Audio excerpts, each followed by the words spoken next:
All right, Art, I know you've written about this, so we'll go to you first. How do we bring our best brains to work? And it's a 30-minute show.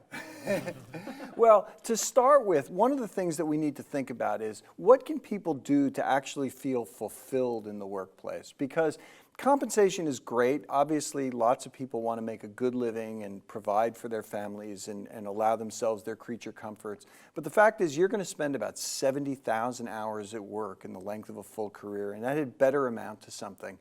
And one of the best ways to get that to amount to something is to have it relate to your underlying core values. And we don't talk about values a lot. If you think about our education and a lot of we spend our time learning the skills we need to learn to get a job, but we don't really think about what is important to us. And there's a guy named Shalom Schwartz who's done a lot of wonderful work cross-culturally on the universal set of values. And these are things like achievement. Do I want a job where I'm recognized as being important versus benevolence? Do I want to do things that are good for other people versus hedonism? Do I want to do things that allow me to feel pleasurable sensations? And so what each of us needs to do is to think about what do we really care about, and then try to align elements of the work that we do towards the things we care about. Because if we don't do that, no amount of money is going to make up for that. Okay, that's fair. Yeah, I think that sense of meaning is so critically important. I mean, it is in every area of our life, but especially at work, given we're spending so much time there. And how can the job that I'm doing, or as Art said, various aspects of that job, how can this fit into a much bigger framework on what's most important to me?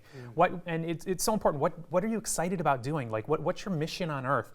And this is something that we all have to create for ourselves. So if you don't have one, it's not something to be afraid of. It's an opportunity for you to sit back and think about what's the legacy I want to lead. And even if your job isn't exactly where you want it to be right now, there can be so much meaning in doing a good job and giving it your best and learning along the way. I think oftentimes there could be family pressures that have been placed upon people that you should be this or you should do that, and this is how you provide for your family. When the reality is, like both Art and Brad have talked about, that you have to find that meaning for yourself. And that's okay that it might be different for you than it is for a sibling or for your partner. But be open about that and talk about that with your family, with your partner. And one of the things that's important in this is to recognize that the meaning that you take out of the work isn't necessarily about the particular tasks you're doing. So you might think, well, sure, if I had the kind of job where I was teaching people, then clearly it would be easy to have that kind of meaning.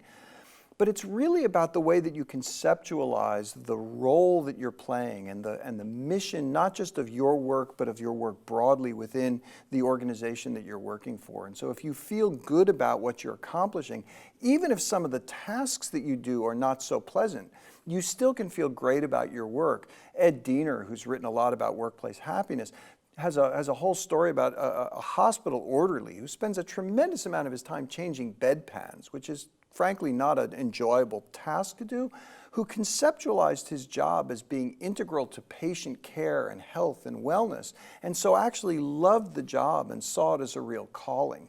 So it isn't about the tasks, it's about the meaning that you put into it that becomes so crucial. The impact you can make. That's right. Mm-hmm.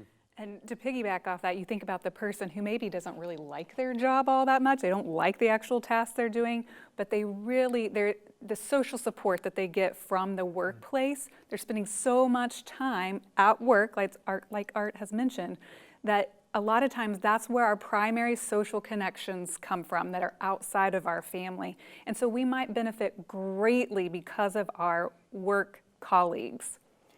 Yeah. One other thing, you at the open you mentioned something about compensation. So one of the fascinating data points that's come out recently is that if you look at the basic personality characteristics, one of them is called agreeableness, which is how motivated are you to get along with other people. And it turns out that people who are very high in agreeableness make less money overall than people who are lower in agreeableness. And the reason for it is pretty straightforward. They don't ask for what they want and what they need because they're afraid that in that moment that they've made a request, people aren't going to like them very much. But are they happier people? Not necessarily, because they see themselves as actually making less money than the people around them. And so one of the things that's important to do, if you are really agreeable, is to overcome that fear that someone's not going to like you because you've asked for what you need, and actually create a plan that allows you to go to your boss and say, you know what, I deserve a raise. This is funny because I'm thinking it pays to be disagreeable. Yeah, it does.